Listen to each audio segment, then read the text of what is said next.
The night was colder than usual. A thin layer of fog covered the old bridge at the edge of the small town. Streetlights flickered weakly, struggling to shine through the heavy winter air. The road was almost empty, except for a few cars passing once in a while. Officer Daniel, a calm and responsible police officer, was patrolling the area in his car. He had been working long hours that week, and his eyes felt tired, but he remained alert. Nights like these always made him uneasy. Something in the quiet felt wrong. As he slowly drove across the bridge, Daniel noticed a broken-down van parked on the side of the road. The headlights were off, and the vehicle looked abandoned. He frowned. Normally, he would expect someone to step out, wave for help, or signal danger, but no one appeared. It was strange. Curious and cautious, Daniel parked his patrol car behind the van and stepped out, pulling his jacket closer to shield himself from the icy wind. He approached the van and knocked on the window. No answer. He tried the back door next, and to his surprise, it creaked open with a soft metallic sound. What he saw inside made him freeze. Inside the dark van, huddled together like frightened birds, were 6 little girls. Their ages seemed to range from 2 to 8 years old. Their faces were pale, their clothes thin and worn out, and their hair messy as if they had been on the road for days. The youngest girl was barely able to sit properly, resting her head on the shoulder of an older sister. Tears shined on their cheeks, glistening in the dim light of Daniel's flashlight. They looked up at him with wide, scared eyes. None of them spoke. Instead, they pressed themselves closer to one another, clutching each other tightly as if they feared he might hurt them. Daniel's heart sank. "Hey, it's okay," he whispered gently, kneeling down so he wouldn't scare them. "I'm not here to harm you. I'm a police officer. Are you hurt? Is anyone with you?" Still, there was silence. Only the soft sobs of the smallest girl filled the air. The oldest girl, around 8 years old, lifted her head slightly but didn't say a word. Her eyes were filled with fear, confusion, and exhaustion. Daniel looked around. There were no footprints in the snow. No signs of adults nearby. No movement. It felt as if someone had dropped the children here and vanished into the night. A chill that had nothing to do with the cold ran through Daniel's body. He slowly reached for his radio. "Dispatch, this is Officer Daniel. I found an abandoned vehicle with 6 children inside. No adults present. Requesting immediate backup." The radio crackled. "Copy that, Daniel. Backup on the way." He didn't want to leave the girls alone even for a second. He noticed their hands shaking from the cold. He took off his jacket and draped it over the youngest one. She looked surprised but didn't pull away. Slowly, Daniel offered his hand. "It's all right," he said softly. "I won't leave you. You're safe now." The oldest girl seemed to gather courage. She whispered something, but her voice was too soft. Daniel leaned closer. "What did you say, sweetheart?" She swallowed hard. "Please, don't separate us." Those words hit him like a punch. He saw the fear of losing each other in their eyes. Whatever had happened to them, they had faced it together. The thought of them being taken apart terrified them more than the cold or hunger. Daniel nodded slowly. "I won't hurt you. I promise." Backup arrived within minutes. Flashing lights illuminated the dark bridge, but the girls flinched at the brightness. Officers approached, confused and speechless at the sight. No one could understand how 6 small children ended up abandoned in such a place, alone and freezing. An officer whispered to Daniel, "What do we do? The shelters are full tonight. And separating them, that will break them." Daniel looked again at the girls. The oldest held the youngest like a mother. The others leaned on each other for strength. Their eyes silently begged for help, for warmth, for belonging. He felt something heavy stir inside him, a mix of protectiveness and heartbreak. While the other officers tried to discuss solutions, Daniel remained with the girls. He knelt, meeting their eyes one by one. "Do you have names?" he asked gently. The second oldest whispered, "Lily." Another one said, "Emma." Slowly, one by one, they shared their names with trembling voices. It was the first time they spoke. Daniel looked at the backup officers. "We can't leave them like this." "Then what do you suggest?" another officer asked, clearly worried.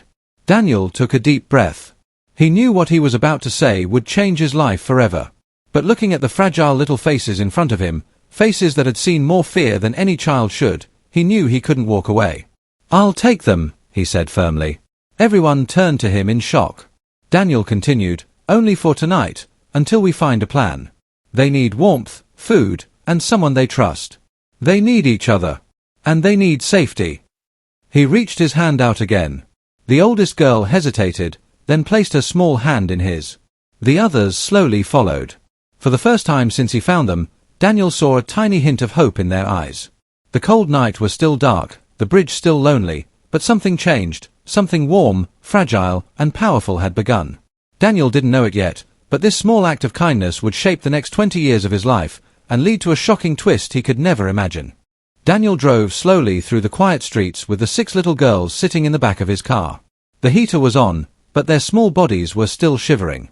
They were tired, frightened, and confused. Every few seconds, the youngest one let out a soft sniffle, and another girl gently patted her back to calm her. Daniel looked at them through the mirror. Their tiny faces looked pale under the dim lights of the car, and their eyes carried a fear no child should ever know. When he finally reached his small house, he turned off the engine and took a deep breath. His home wasn't big. It wasn't fancy. But tonight, it had to be a place of safety and warmth. The girls stood outside quietly as Daniel unlocked the door. They hesitated before entering, as if unsure whether they were allowed inside. Daniel smiled softly and gestured for them to come in. "It's okay," he said. "You're safe here." The girls stepped inside slowly. The house was warm and smelled faintly of coffee and old wood. Daniel quickly grabbed blankets from the cupboard and placed them around the children. They wrapped themselves tightly, relaxing a little as the warmth spread through their bodies. Daniel went into the kitchen and heated milk for them. As he handed each girl a warm cup, he noticed how carefully they held it, as if scared it might slip away. The youngest girl took a sip and looked up at him with wide eyes. "Thank you," she whispered. That small word made Daniel's heart ache. How long had these children lived without kindness? How long had they been ignored? After they finished their milk, Daniel sat with them in the living room. The girls huddled close to one another on the sofa, their blankets tucked around their legs. He spoke softly, not wanting to overwhelm them. "Do you know where your parents are?" he asked gently. Silence. The oldest girl looked at him with fear in her eyes. They left," she whispered. "They said they would come back, but they never did." Another girl added, we waited so long." Daniel's chest tightened. He wanted to ask more, but he could see the pain in their eyes. It was too soon. Too heavy. Instead, he nodded and said, "It's okay. You don't have to talk about it now." One of the girls, Emma, looked around the house curiously. "Is this your home?" she asked quietly. Daniel nodded. "Yes. It's small, but it's safe." The girls exchanged glances. The youngest one tugged at his sleeve. "Can we stay here?" she asked timidly. Daniel felt his breath catch. He wanted to say yes immediately, but he also knew the law, the rules, the system. He couldn't promise anything yet. Still, he didn't want to crush their hope. "You can stay tonight," he said softly. "I'll make sure you're all together and safe." Their shoulders relaxed slightly. It was clear that all they wanted was to stay close to one another. Daniel prepared a sleeping space for them in the living room. He laid down mattresses, spread soft blankets, and gave them small pillows. When they saw everything, the girls looked amazed, as if no one had ever prepared a comfortable place for them before. One by one, they lay down, each girl holding the hand of the sister beside her. Daniel sat on the floor near them to make them feel secure. The room was quiet now, except for the soft crackling of the heater and the gentle breathing of the children. After a few minutes, Lily, the second oldest, whispered, "Officer, are you going to leave?" Daniel shook his head. "Not tonight. I'll stay right here." A small smile appeared on Lily's face before she closed her eyes. As the girls slowly drifted to sleep, Daniel remained awake. He watched their peaceful faces in the soft glow of the lamp. In just a few hours, they had gone from strangers to something more, something he couldn't explain yet. Responsibility, compassion, a strange emotional bond. He didn't know, but he knew he couldn't let anything happen to them. His phone buzzed quietly. It was a message from his colleague. Any update on the girls? No records found. No missing report from their family. Daniel stared at the message. No missing report. That meant no one was looking for them.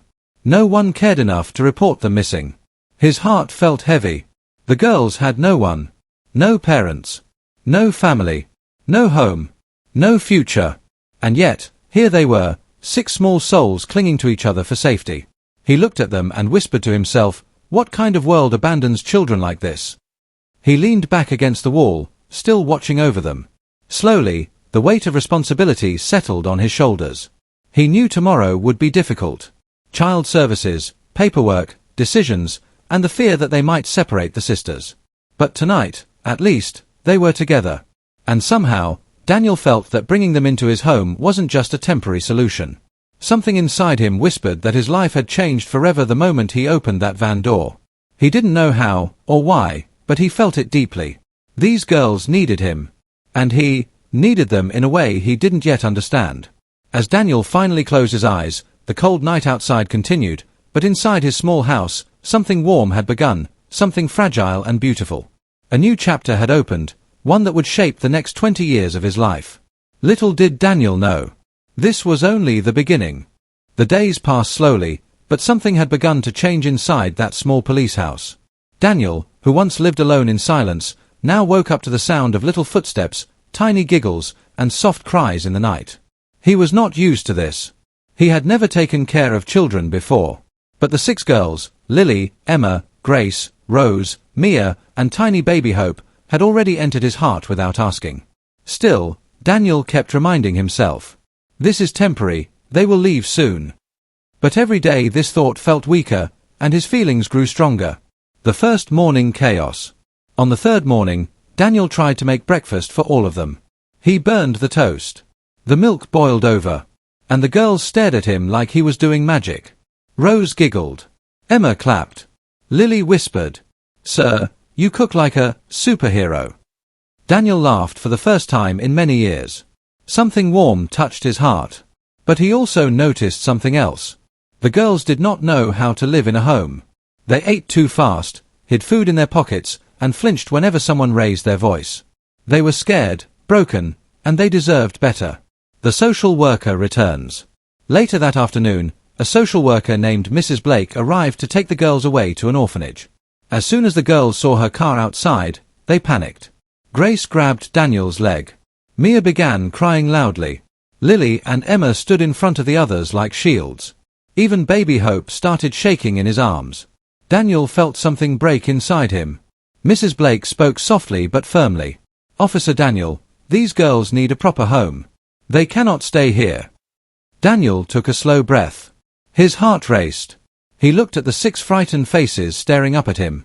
He said, "But they feel safe here." Mrs. Blake replied, "Safe is not enough. They need a family." Her words echoed inside his mind. Family. A word Daniel had not heard in years. A decision he never saw coming. That entire night Daniel could not sleep. He sat alone in the small kitchen, staring at the adoption files Mrs. Blake left behind. He knew adopting 1 child was difficult. Adopting 6 was almost impossible.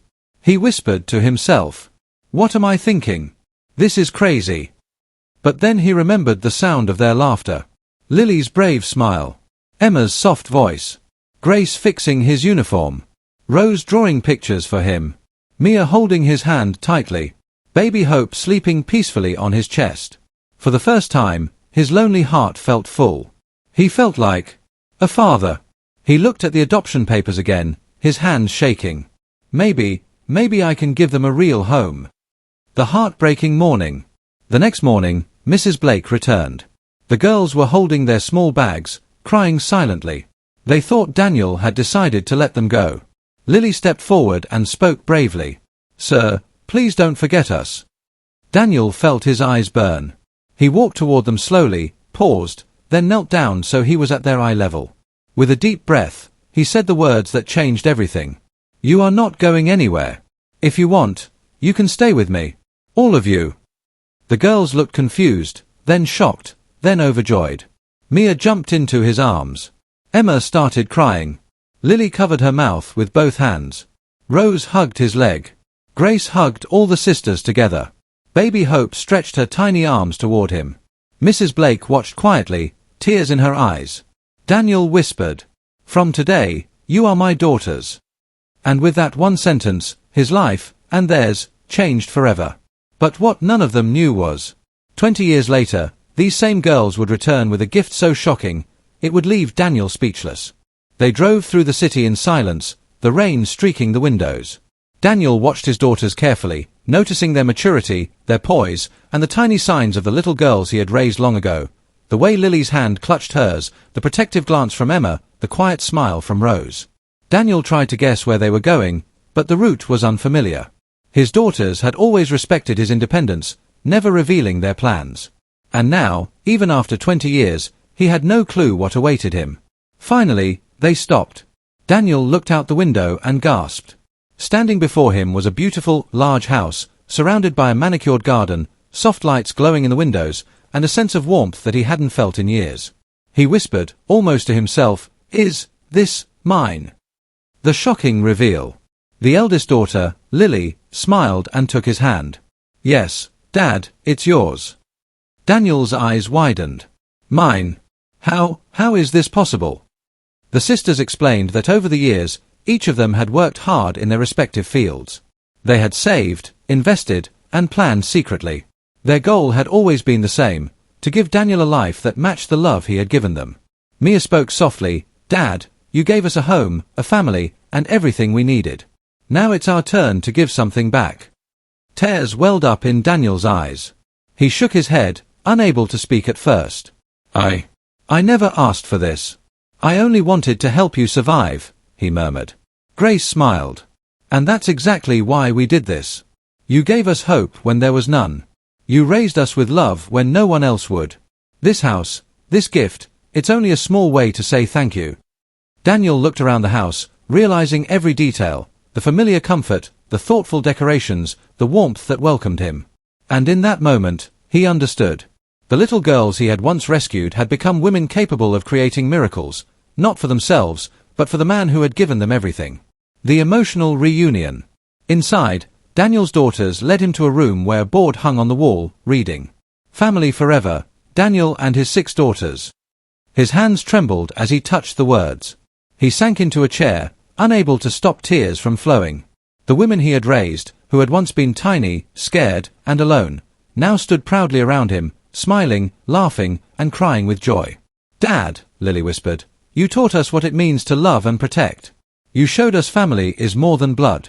This is our way of showing you that your sacrifice, your heart, was never forgotten." Daniel felt his heart swell with pride, love, and disbelief. For 20 years, he had given everything without expecting anything in return. And now, his daughters had returned, not just with wealth or gifts, but with something far more valuable, love, gratitude, and family that would last forever. For the first time in a long time, Daniel felt completely at peace. The rain outside had stopped, and the warm lights of the house reflected a new beginning. He whispered to his daughters, You have made me the happiest man alive. I only adopted you once, but you have adopted my heart forever." And with that, the family embraced, their laughter filling the house, a sound Daniel would never forget, a story of love, sacrifice, and the unbreakable bond of a father and his 6 daughters. Daniel could hardly believe his eyes. The 6 daughters he had raised with love, care, and patience were standing before him as strong, successful, and confident women. Yet, what they had brought him went far beyond words or material gifts. After the warm welcome and hugs, the daughters led Daniel into the living room of the new house, a place he had never imagined owning. It was bright, spacious, and full of personal touches, photographs of their childhood, drawings they had made for him, and notes filled with love and gratitude. Every corner whispered memories of the years they had spent together, growing up under his care. Daniel sank into a chair, his hands trembling. I don't understand. How did you manage all this?" he asked softly, his voice cracking. Emma, now a doctor with a calm and gentle presence, smiled. "Dad, we have always remembered your sacrifices. Every long night you spent working, every moment you put our needs before your own, we never forgot." Lily, the eldest, stepped forward. "We promised each other that we would never let you suffer. You gave us life when no one else cared. Now it's our turn to give you something, a life full of comfort, love, and respect." Daniel felt tears roll down his cheeks. He tried to speak, but the words stuck in his throat. He had raised them out of duty and compassion, never imagining that one day they would return with such a surprise. Rose, always the gentle one, guided him toward a special room. The door opened to reveal a board with the words, "Family Forever, Daniel and his 6 daughters." Daniel's hands trembled as he touched the letters. His eyes scanned the room. Each item, each photograph, each personal note reflected decades of love, care, and shared memories. He realized that the house was not just a gift. It was a symbol of everything they had learned from him, a testament to the life he had built with his heart and soul. Mia, who had become a police officer like Daniel, placed her hand on his shoulder. "Dad, we are proud to be your daughters. You never asked for anything, but you gave us everything. Your love, your guidance, your life. This house, this home, it's only a small way to say thank you." Daniel looked at each of their faces, noticing the familiar warmth, the little habits, the tiny expressions that reminded him of the scared children he had first found 20 years ago. How had they grown so fast? How had the little girls huddled together in fear now become women capable of giving him this extraordinary gift? Tears streamed freely down his cheeks. I never thought. I only wanted to help you survive," he whispered, his voice trembling with emotion. Hope, the youngest, now grown and gentle as ever, knelt beside him. "Dad, you gave us life, safety, and love when we had nothing. Now it's our turn. We want you to live the life you always deserved. This house, this gift, is for you." Daniel could hardly speak. His heart was full, yet overwhelmed by the magnitude of the moment. He remembered the nights of cold, the long walks, the silent tears of fear he had comforted, the small victories, the school achievements, and the struggles they had faced together. All of it led to this moment, a moment of pure love and recognition. Then Lily held out a small envelope. "Open this, Dad. We wrote something for you." With trembling hands, Daniel opened it. Inside were letters from each daughter, sharing memories, gratitude, and promises to always care for him. Every word reminded him of their journey, their love, and the bond that had never been broken. Daniel sat back, unable to speak, overwhelmed by emotion. "Finally," he whispered, "I only adopted you once, but you have adopted my heart forever." The 6 daughters hugged him tightly, and in that embrace, Daniel felt every year of struggle, every sleepless night, every sacrifice, had been worth it. The house, the gifts, the letters, none of it compared to the love that filled the room. For the first time in decades, Daniel felt complete. He realized that love could grow, survive, and return in ways he had never imagined. He looked at the faces of the daughters he had raised, the women who had become his greatest legacy, and knew that family was more than blood. It was devotion, sacrifice, and the bonds they had built together. Outside, the rain had stopped, and the city lights reflected softly on the wet streets. Inside, laughter, tears, and joy filled the house. Daniel knew that he had not just saved the girls, they had saved him too, giving him a reason to live, hope to believe in, and a family to cherish forever. And as the 6 daughters held his hands, smiled, and whispered, "We love you, Dad," Daniel finally understood that true happiness is not given, it is grown, nurtured, and returned in ways the heart cannot imagine. The story of a lonely police officer and 6 abandoned girls had come full circle. From that cold night near the old bridge to the bright warmth of a home built with love, it was a tale of sacrifice, gratitude, and the unbreakable bond between a father and his daughters. And Daniel knew, in the deepest part of his heart, that this was only the beginning of a lifetime filled with love, laughter, and memories that would never fade.